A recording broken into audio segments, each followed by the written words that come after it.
From the Library of Congress in Washington, D.C.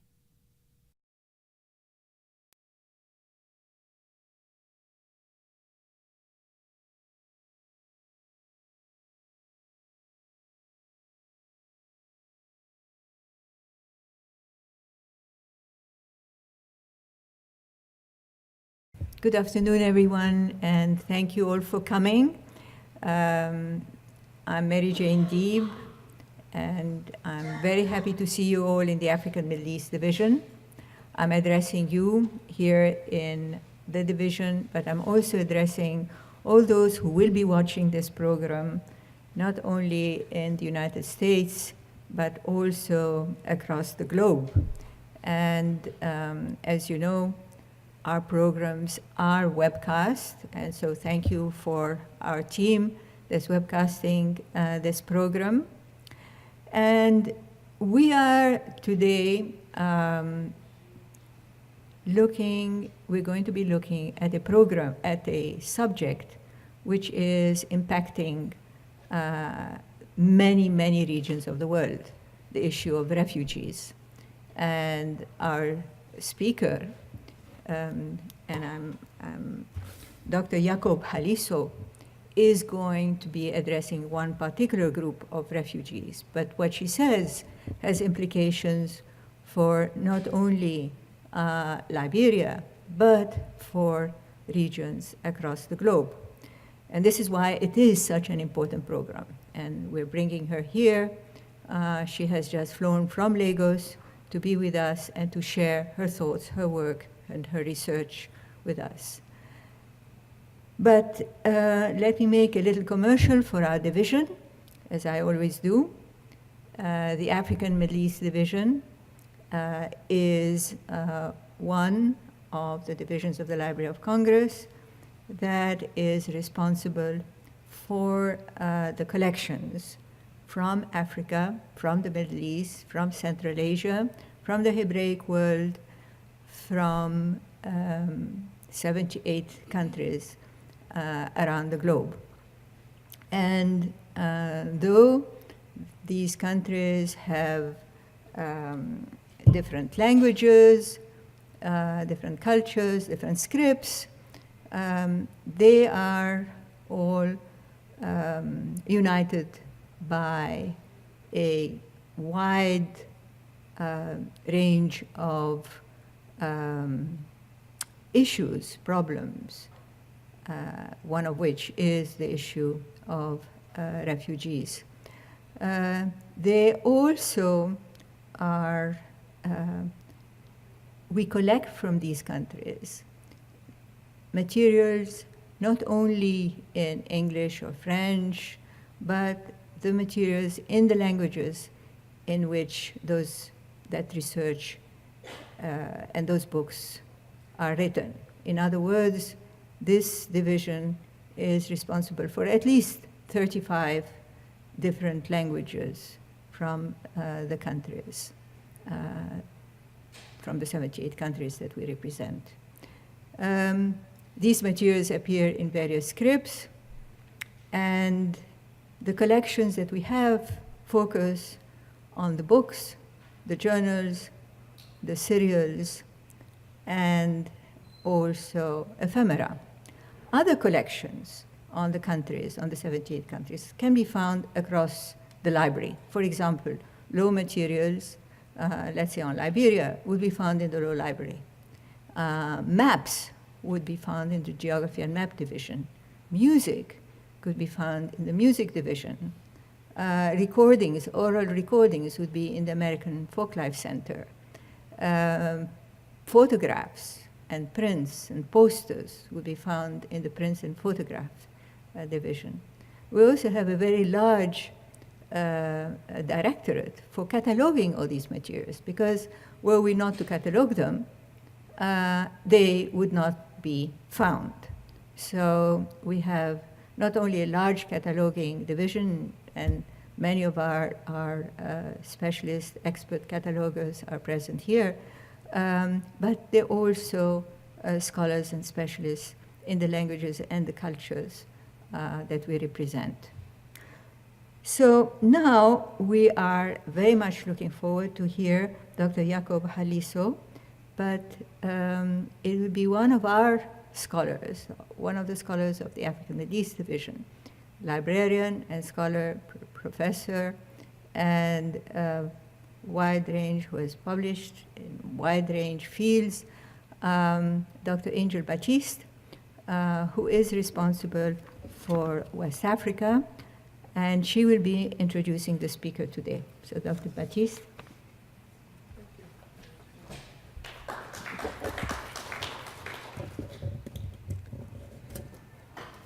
Good afternoon.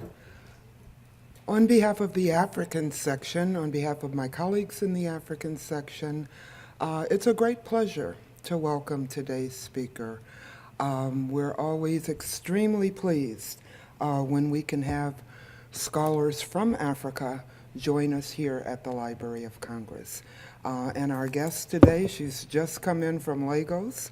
I know she's probably still a little tired, jet-lagged, but she has agreed to be with us today, so we thank you.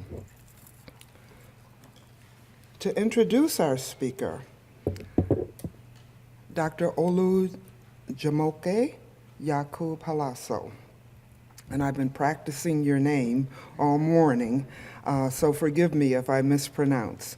But Dr. Yakub Halaso is a senior lecturer in political science at Babcock University in Ogun State, Nigeria. She is a current postdoctoral fellow of the American Council of Learned Societies African Humanities Program.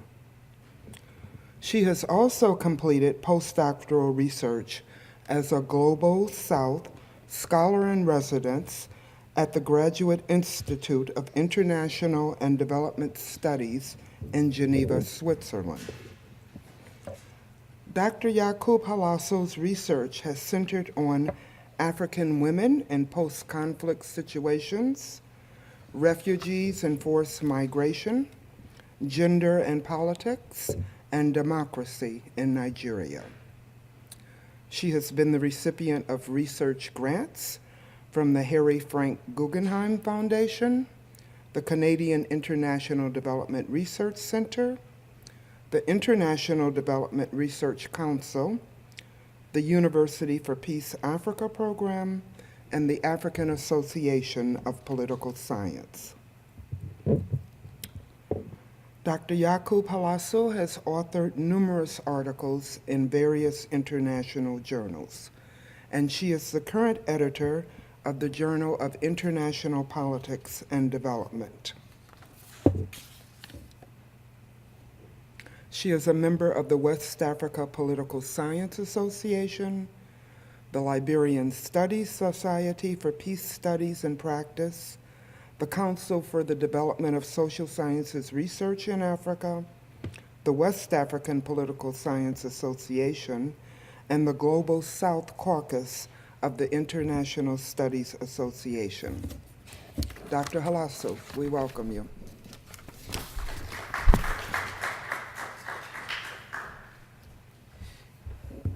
Thank you, Dr. Baptiste, for that kind introduction.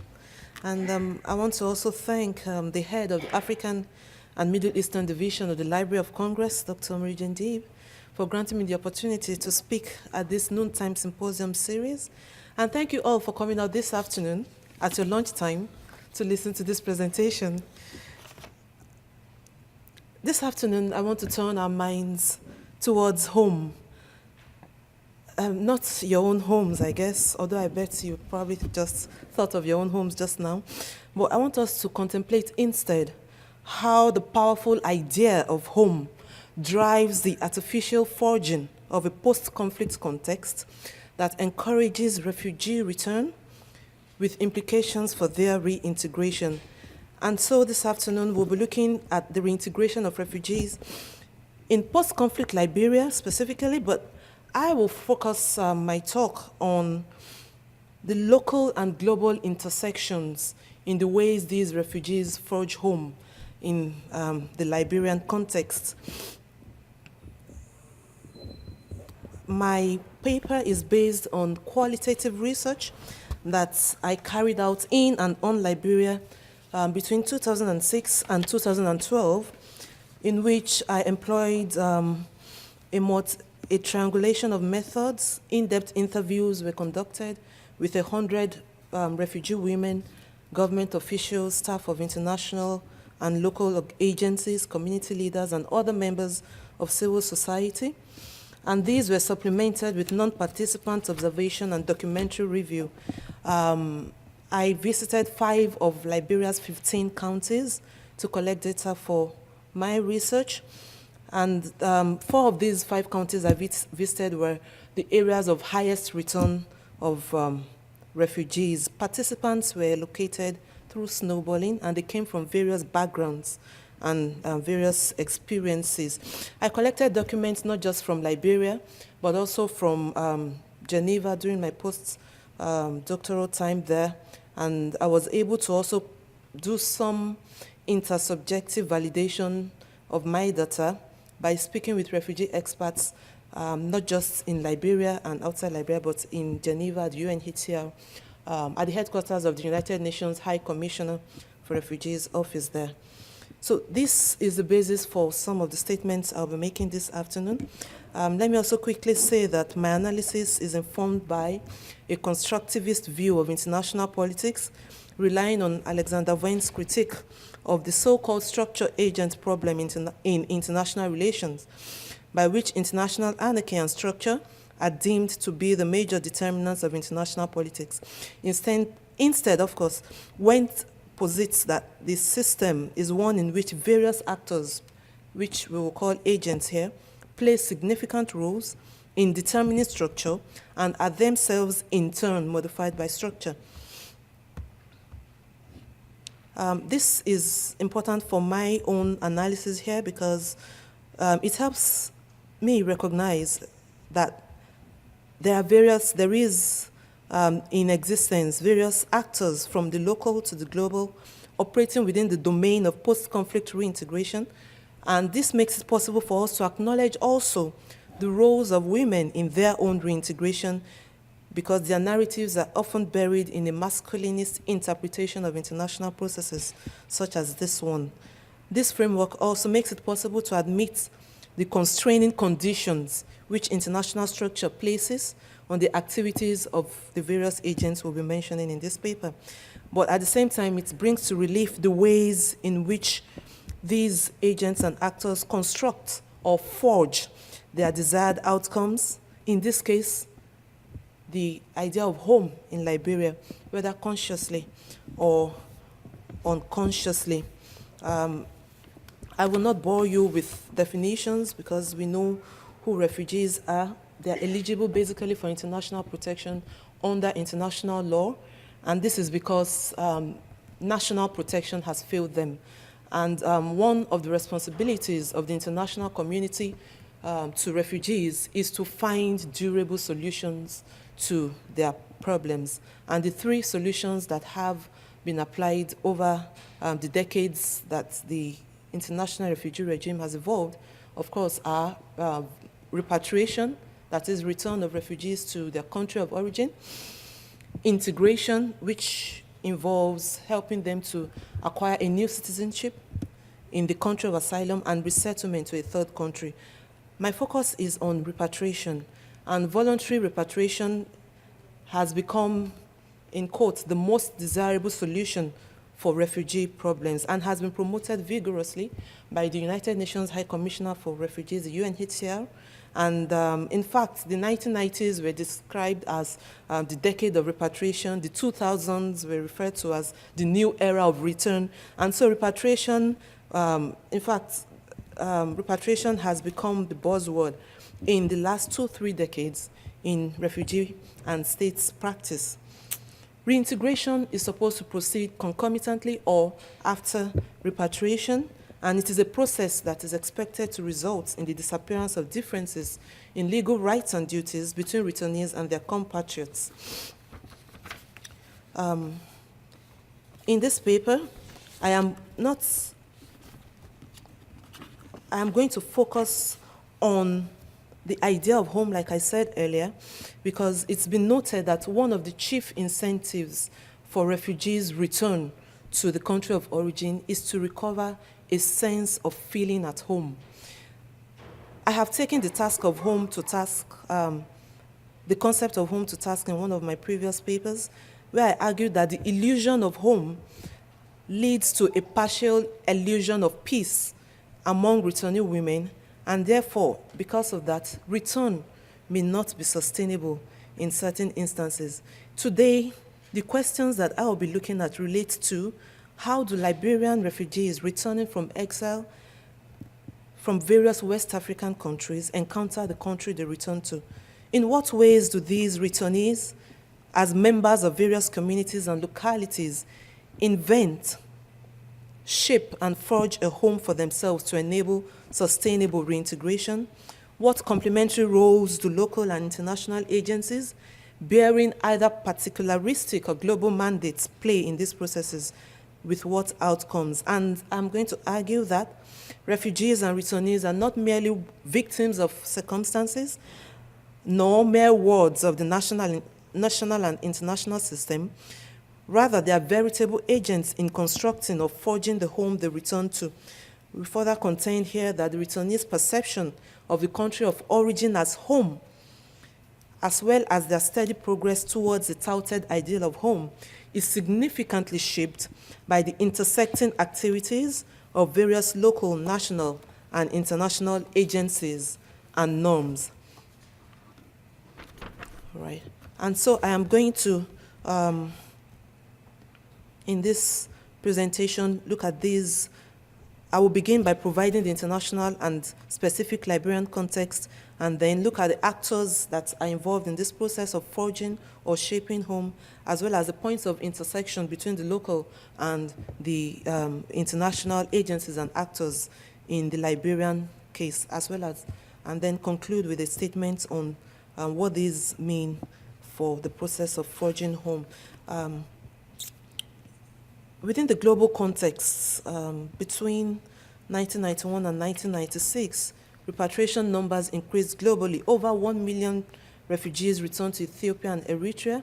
About 1.7 million Mozambican refugees returned from several neighboring countries. More than 2.7 million Afghans returned from Pakistan and Iraq, and so on and so forth. However, the trend turned by the mid-2000s. Official figures from country of asylum and origin data indicate that there has been a decline in repatriation. Worldwide, by 2014, repatriation was reported to be at a 30-year low. The lowest since 1983 was recorded at just 126,800 refugees, which was again significantly lower than the year before that. These figures are from the UNHCR. Significantly, however, of the 8 countries accounting for 95% of returns in 2015, 6 of these countries are African countries. And so the fate of these refugees returning to sometimes unstable transitional contexts is an important subject of study. Liberia is a country that had what we would call relative peace for 133 years, until the so-called rice riots of 1980 ushered in the government of Samuel Doe, the military government of Samuel Doe, which led to a decade of crisis in that country, and then an insurgency that started in 1989, of which the report of the Liberian Truth and Reconciliation Commission says, and I quote, quickly degenerated into a rebellion without a cause. At one point, a 7-cornered fight, as represented by 7 distinct warring factions, engaged in a full-blown fratricidal civil war. At the height of the 14-year civil war in Liberia, 700,000 Liberians fled to neighboring countries in a single year. It is estimated that in the course of the war, between 1989 and 2003, 3/4 of the 3 million strong Liberian population became either refugees or internally displaced, and that's a very big number. It's also estimated by the government of Liberia that an approximate 10% of the population died in the course of that war. By the end of the civil war, in 2003. The country was in ruins. All critical infrastructure were destroyed. The economy was in shambles, with productive capacity almost entirely depleted. Unemployment was estimated to be over 80%. These are figures from the government of Liberia. And this was the dire situation to which refugees began to return at the end of the war in 2003. It took from about 2003 till 2012, thereabout, for the majority of refugees from neighboring countries to make their way back to Liberia as returnees to their country of origin. Now, the Comprehensive Peace Accords that ended that war says something, specifies that the national, and I'm quoting from the Accra Comprehensive Peace Accord, it's Article 30, Sections 1A to C, that the National Transitional Government of Liberia, with the assistance of the international community, shall design and implement a plan for the voluntary return and reintegration of Liberian refugees and internally displaced persons in accordance with international conventions, norms, and practices. And I highlight this to show that the post-conflict order that was designed for Liberia intimately embraced the role of the international community, working with the government of Liberia to construct a society that would be conducive to the restoration of livelihood and dignity for displaced persons and returnee refugees. How do returnees encounter Liberia as home? And whenever I use home in this presentation, there is a double quotation mark around it to indicate that it remains a concept that I personally struggle with and that many of our respondents also struggle with and do not agree on. How do returnees encounter Liberia as home? Majority of my respondents in interviews indicated that they fled Liberia because of fear for their lives, for their families, for their safety. And of course, then the most cited reason for returning to the country was the end of the war and the opportunity to participate in elections. Many of them indicated that they also wanted to return to Liberia for what we call push reasons. In other words, they felt pushed out of their countries of exile for various reasons, including suffering or unbearable conditions, people being cruel to them, these are their own words, idleness and lack of work in the camps, or because the United Nations High Commissioner for Refugees said they should return, or because they lost family members in exile, or because the options for resettlement was not working for them. Apparently, the search for home was partly occasioned by the returnees' experiences in exile, which were antithetical to their place of comfort, thereby propelling the refugees to desire a better place, a place where they could recover a sense of belonging, of worth, and of dignity. All the returnees I interviewed referred to Liberia as home, at least once in the conversation, and some several times over and over again. However, the political, social, and economic situation of the country in the post-conflict period and the challenges of reintegration were daunting for these newly returned refugees. I will examine now the way in which reintegration is forged or constructed by various actors. Many returnees, as I said earlier, return because they want the feeling of home. And whenever that sense of home is absent or expected socioeconomic dividends are not attained, reintegration becomes uncertain. Laura Hammond, who worked with Ethiopian returnees, opined that home is associated with community and circumstance rather than with a fixed geographical space. Lisa Markey, who studied Hutu refugees in Tanzania, posited that refugees identify themselves based on certain social personal identities such as gender, ethnicity, and age, and these are the factors that eventually determines one's connection to a place and eventually one's reintegration in the country of origin. What these authors affirm, and by which I confirm some of my observations, is that return to a geographical location of memory and nostalgia is an insufficient condition for the reintegration of returnees. Other realities of existence play key roles in determining the ability of former refugees to settle down and thrive.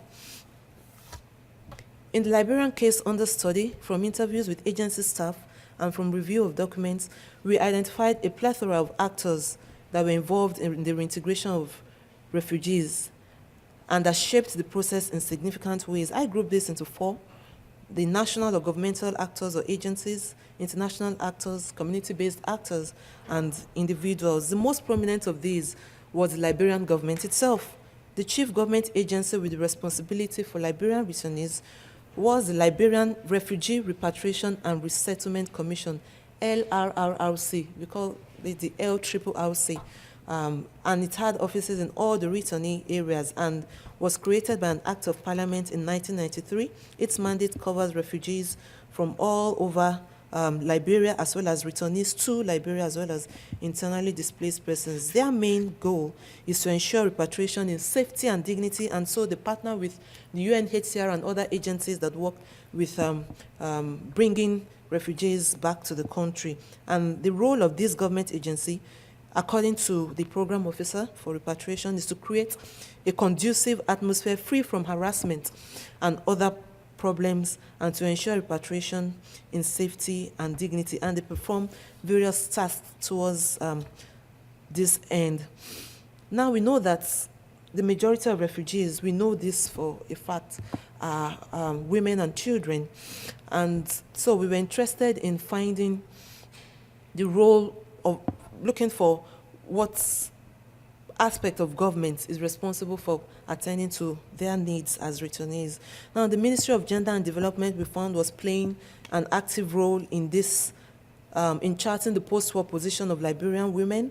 They convened a national gender-based violence task force that was a platform for interagency coordination for all the agencies that work with Liberian women, including women returnees. And this task force, we found, I did attend some of the meetings of the task force, had expended a lot of effort to produce, for example, a simplified version of Liberia's groundbreaking rape law. And they also had created a monthly reporting form for documenting cases of gender-based violence, GBV, across the country. Now, the extent of implementation of these kinds of policy instruments is a separate matter by itself. The Ministry of Gender also officially celebrates the United Nations declared 16 days of activism against violence against women. That's between November 25 and December 10, thereby linking Liberian women's struggles with global women's struggles. We found this GBV task force replicated in other counties that I visited. I attended their meeting again in Lofa County. I found that the efforts that were being promoted in the capital were also being promoted and replicated in the counties, which was indeed heartening. Another agency that I find relevant to our discussion of the post-conflict context for Liberian returnees is the Liberia Agency for Community Empowerment, LACE. And this organization was specifically born out of the need for funds for post-war rehabilitation of infrastructure, in spite of the constraints of external indebtedness that made it initially difficult for the Liberian government to benefit from the World Bank's programs. According to government records, the Liberian government defaulted on its debts in the mid-1980s, and by 2006, external debt had soared to $4.5 billion US, which was the equivalent of 800% of the country's GDP and the equivalent of 3,000% of exports. It was because of this that the LACE was established in 2004 by an act of parliament to administer a $6 billion grant from the World Bank. And the agency's mandate, in the words of the program manager, was community-driven development through community empowerment. And because these are the communities that refugees return to, I was interested in the activities of LACE. And one final government agency I would just mention is the Truth and Reconciliation Commission of Liberia, the TRC, which the chairperson said to me was created specifically to promote national healing and national empathy, because truth, according to him, is the basis of reconciliation. We know that return to a post-conflict context includes the capacity of citizens to live together in peace once again. And so the work of the TRC was one of those that we explored. International agencies, of course, the most important was the UNHCR. Everywhere I went in Liberia, the UNHCR was visible, and their activities could be seen. As a matter of fact, the UNHCR seemed to be the most authoritative structure of governance on the ground in many of the counties that I visited. Even before organized repatriation, before the government came to some of these places, the UNHCR was there preparing those counties for the return of refugees from neighboring countries. So the agency was engaged in several, not just reintegration activities or repatriation activities, but some governance functions too, providing health, education, agriculture, shelter, and several other functions. The United Nations mission in Liberia was another agency that we engaged with and saw the activities.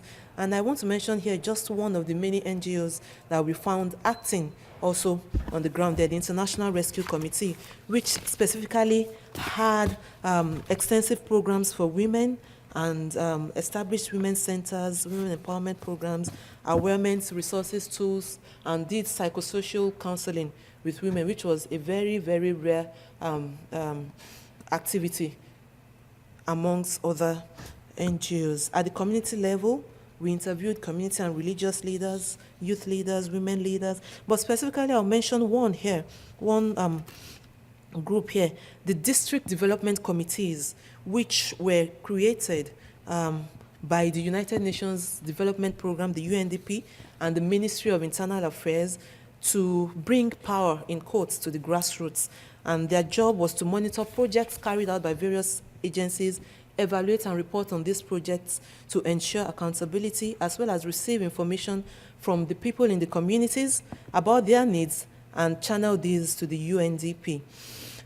Ultimately, however, reintegration, however conceived, is personal. In other words, it is the returning refugee's participation in his or her own reintegration that determines the outcome for each person. While local and international agencies may expend efforts towards creating conducive conditions, individuals must exercise their prerogative to return voluntarily, to access reintegration programs, and to achieve the full exercise of the rights and dignities lost to them as exiles of war. Now I'll quickly look at the global, how the global and the local meet in this process of forging home before I conclude. I have tried to skip a lot of talk so that we can have time to still discuss. Refugee experience has shown that home cannot and does not have exactly the same dictionary meaning to returning refugees. While nostalgia may invoke the traditional expectation of home, reintegration experiences are potent for shifting these expectations either towards or further away from the ideal. Here in this section, I'm going to look at the process of shaping, perhaps the process of invention or imitation of the institutional, material, and ideational reference of home in post-conflict Liberia by both local actors and international agencies. The first point here is that the very discourse on return, on home, reintegration, rights of refugees, and the desirability of repatriation, that very discourse is shaped by international norms, processes, actors, and regimes that leave little or no room for initiative of the individual. And I explain this. When the Human Security Framework was popularized by the UNDP in the early 1990s, the UNHCR defined reintegration in terms of human security as the process by which returnees achieve, and I quote, a progressively greater degree of physical, social, legal, and material security. When the Human Security Framework came under critique by state actors, the UNHCR redefined reintegration using human rights discourse as legitimation. And so reintegration by 2004 came to be defined by the UNHCR as a process that should result in the disappearance of differences in legal rights and duties between returnees and their compatriots, end of quote. These frames are basically imposed on the discourse on refugee reintegration, as refugees are rarely, if ever, involved in framing durable solutions at the conceptualization level. The overbearing role of the UNHCR in this process of norming is worthy of note. Many of our research participants stated categorically that while in the refugee camps, the UNHCR was instrumental to painting a picture of a desirable home in Liberia in order to encourage them to repatriate. In a fated dance, state actors in post-conflict situations replicate this idea and insist on repatriation mainly for political reasons, because the successful return and reintegration of refugees is deemed a powerful endorsement of the nascent regime. So the governments of these newly post-conflict states then hand down this conception of the desirability of these norms, especially here with reference to repatriation of refugees, through their legislatures, meaning that they make relevant laws and thereby create institutions, through the implementing agencies of government, through local governance structures, which unquestioningly perpetuate these constructs of home. Together, these global and local forces then weave the ideational context for return and reintegration to take place, forging what is sometimes a false sense of security. It is obvious that these ideas need to be purveyed by certain agents which in their functioning apply these norms and ideas and bring them to life. And this is the second point here. The very determination of actors or agencies which eventually forge the reintegration context for refugees is also jointly achieved by international forces, national governments, and local actors. And I give a few examples. It is a vote of the United Nations Security Council that establishes a peacekeeping mission, such as the United Nations mission in Liberia, which became critical to reestablishing security in that country and establishing stability and democratic governance. The UNHCR, which occupies a unique position among UN agencies, is another important one. It is the executive committee of the UNHCR that determines the extent of the organization's involvement in specific areas, drawing its scope and reach as politically and operationally expedient. One refugee scholar says, and I quote very clearly, very carefully, that successive high commissioners quickly realized that in order to have any impact on the world political arena, they had to use the power of their expertise, ideas, strategies, and legitimacy to alter the information and value contexts in which states made policy. The office of the UNHCR has tried to project refugee norms into a world politics dominated by states. For most of its history, the office has acted as a teacher of refugee norms. UNHCR not only acted as a transmitter of refugee norms, but also socialized new states to accept the promotion of refugee norms domestically as part of becoming members of the international community. These decisions at the global level are then replicated at national, community, and local levels. In the Liberian case under study, for example, the government set up its own refugee agency, the LRRC, to parallel and work with the UNHCR's objectives. When the UNDP required community structures to work, the government set up the district development committees. When the World Bank needed a credible agency outside the corrupt machineries of government to administer new loans, then the government also created the LACE, the Liberian Agency for Community Empowerment. Thus, we see here a persistent, concurrent, and concomitant meshing of global intentions and actors with local desires and agents to forge the reintegration context for returning refugees. The third instance I'm going to mention here, and that's the penultimate one, is the conjoining of local and global agents in constructing reintegration concerns, especially with respect to the determination of projects of importance to be implemented. The data we have shows that a lot of times the local communities were invited to participate in the activities of these various international and government agencies by suggesting projects to be implemented, but we found that a lot of times, in most cases, the role of these local agents did not include envisioning and program design. The fourth and final dimension I just want to mention here of this local and global intersections in the reintegration context is a bit positive, because we found in almost every county I visited that we found specific instances of global level actors working through international organizations and governments, collaborating with local groups to provide reintegration services. So whereas it was difficult to include them in the selection of projects, because those are donor-driven and politically driven sometimes, the global meets the local in the Liberian context most effectively and most positively in the implementation of projects. And we found several examples of such projects. One of the most common that the UNHCR used, not just in Liberia, but around the world, were the community empowerment projects. But I found one I wanted to just mention here, the Voinjama District Women Organization for Peace and Development, which was a program in the Lofa County area of Liberia, funded by the UNHCR, but managed by the women in that community themselves. And it was free for all participants, and they attested that it was useful for their reintegration. I will conclude at this time. My paper has explored intersections between global and local agencies in constructing the touted ideal of home for returning refugees to Liberia. International norms are created and handed down.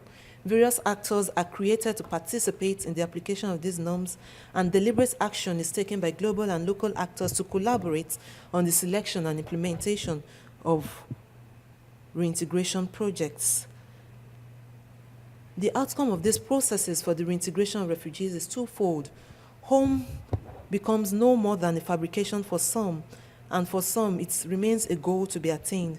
If home is a fabrication, a product artificially constructed by the interplay of the various ideas, norms, and actors, both originating and present in the country of return, that means that returnees must work for their reintegration by taking decided actions, decisions for creating the home that they desire.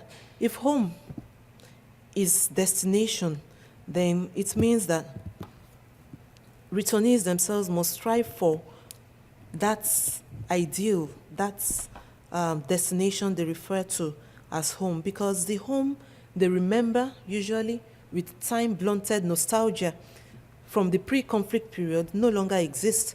And the home they fled from during the war, of course, was undesirable. And the home that they encounter when they return is not really perfect.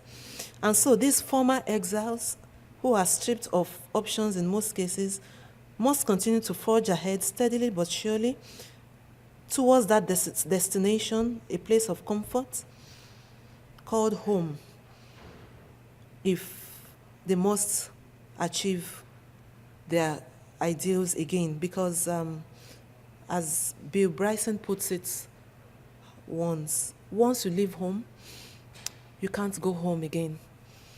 And these have implications for the many refugee and returnee repatriation contexts around the globe today.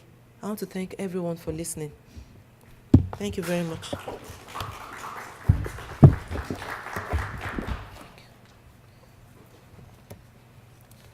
Thank you so much for this rich scholarly contribution.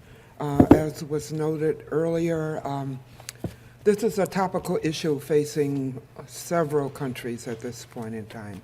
So we thank you for your contribution to this topic. At this point, we will open up for question and answer. Your questions, however, I'd like to note that this program is being webcast, and in asking a question, you are giving permission to be webcast. At this point, let's open for questions. Dr. D. Well, first of all, thank you very much. I think that your presentation was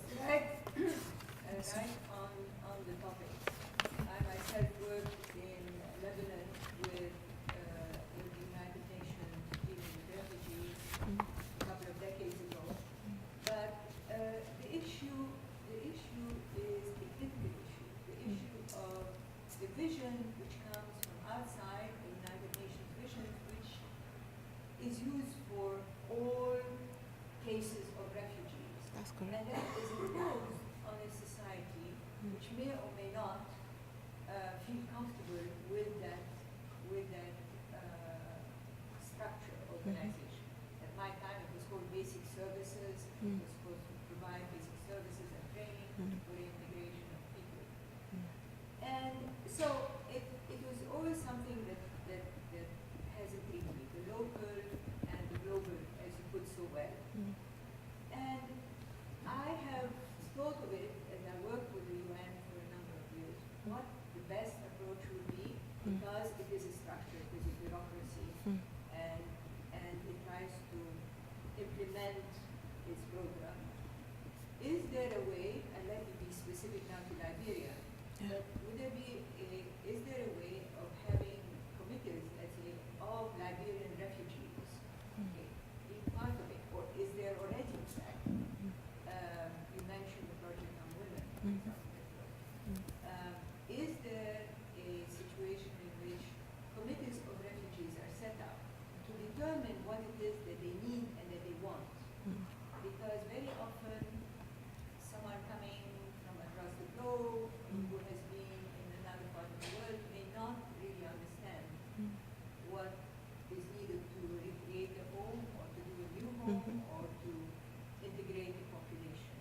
So is there now, are there committees which have been taken in by the United Nations in order to design projects for the reintegration of refugees? Thank you very much for that question. Usually in the camps, there are committees.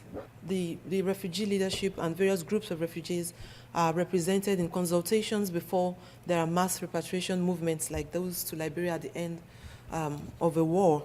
And to a large extent,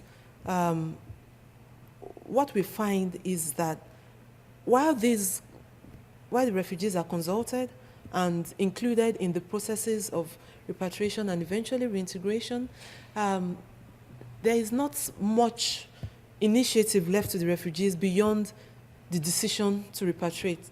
In fact, in many instances in Africa, including the Liberian case, there were camps in West Africa, and I'll mention specifically in Ghana, housing Liberian refugees, for instance, where the refugees did not want to return at the end of the war, and the UNHCR cajoled, the government of Ghana cajoled, and eventually had to wield the big stick, like the Kenyan government is doing right now by closing the largest refugee camp in Ghana. So what we find is that whereas the refugees might have their preferences, might have their own ideas of what they want, the fact is that the governments and the international agencies tend to have their way more often than the refugees have their way. And I think that's just what I'll say about that. Yes, but what is the best approach to that? Perhaps would be that at the conceptualization level then, refugees need to be involved. And that's where their voices are entirely missing. They are not involved in the laws, in making the policies that involve them, or in the agencies, in the governance structures of the agencies that work with them. And so they are simply included at the stage of implementation of those policies. And that's where the problem lies. Yes. Yes, sir. Yes, I want to ask, is it just not being home, the video that we are used to, that chips away on their dignity or the treatment and hardship they have to put at their countries of study? We just mentioned the case of Ghana, where most of the refugees don't want to go back because they feel more comfortable. Yeah. So what home, that's why that chips away their dignity or how they be treated in this country. Thank you very much. If there's anything I'm saying, really, it is that the idea of home has nothing, or has, let me not say nothing, has little to do with geographical space, meaning that refugees can find home even outside their countries of citizenship. They can find home like some have found in Ghana and refuse to go back to Liberia. And so home then has to be defined by several other reference that helps them, like you rightly put, and which is a phrase that the UNHCR uses all the time, they find safety, they find dignity, and so that's home. So why do I need to go back to a post-conflict context where safety is not guaranteed and dignity is not guaranteed? And that's something that some refugees grapple with. Thank you. I'm interested actually in something, it's actually kind of a follow-up question on the first question. Okay. I mean, sure, repatriation, repatriatization, Mhm. whatever, is the ideal course, I understand that, but refugees don't flee for simple reasons. I mean, it's always a complex That's issue. correct. It's either civil war, or occupying force, That's or whatever correct. that causes them to flee. That's right. What guarantees are there when these people are returned? Mm. That their safety is guaranteed, for example. I mean, in the case of civil war, maybe they're discriminated against for their ethnicity, for their political views. Mhm. Now you're forcing them to return, and the UN is saying we're going to guarantee that, but maybe the opposite side won. I mean, maybe now they have them back. Mm. How can you guarantee their safety? How can you guarantee their rights? And what steps are taken in that respect, for example? The UN can only stay there for so long. Thank you so much. You have just highlighted other issues that I didn't bring into this paper, but I have engaged with in other publications. The fact that there are no guarantees, especially in the immediate return context. Over the years, certainly the government in the post-conflict country can acquire capacity, can become stronger, and its reach gradually extends to the various parts of the country where it may have not been strong.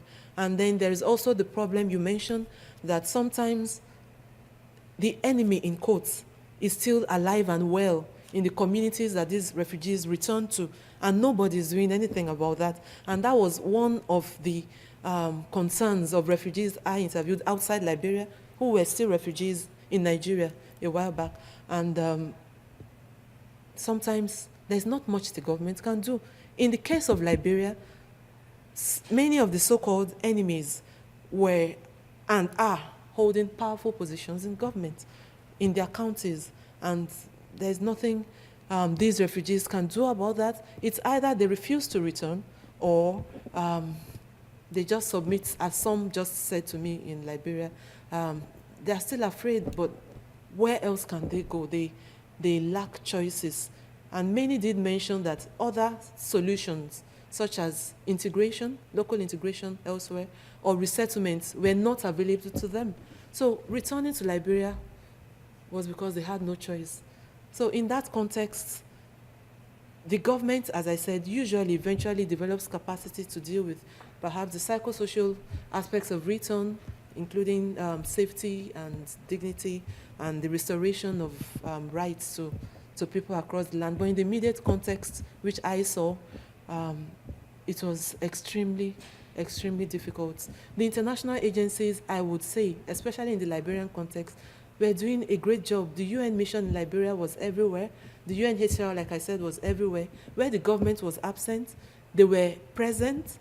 But again, their mandates are quite specific, which again means that there isn't much that they can do. But their presence seemed to, in many instances, make the returnees feel a bit like they were home.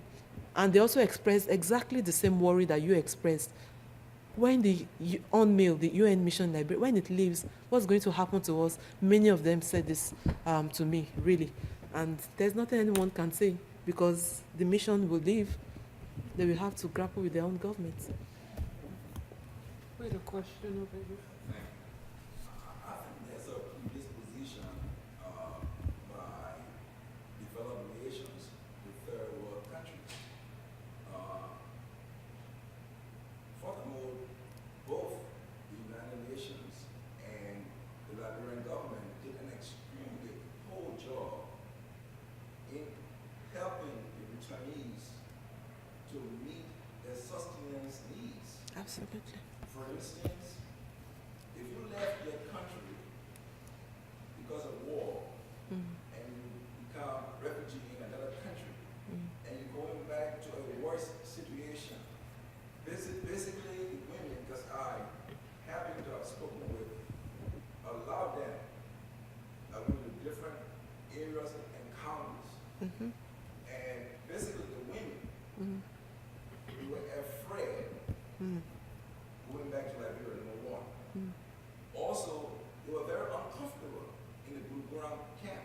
But I have some relatives there, and I visited the camp. We were able to raise some money and help some of them. No shelter, no food, lack of clothing, and things that we take for granted in the developed world, like healthcare, it's a luxury over in Africa, especially Liberia. Even the little funds that were promised, just the little funds, most of them never received it. They had nowhere to go, they lost their homes. Most of these women have been traumatized. The United Nations didn't do anything to help them get back. So this is just an appeal that they need to help us a little more.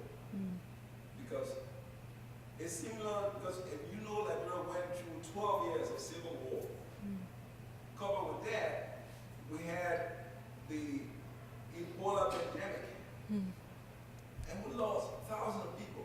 Had it been in Europe or had it been in other developed countries, it would have been quite different. So these women, they went back to an unknown. It's like you are in prison in your own home. It is not good. It is not good at all.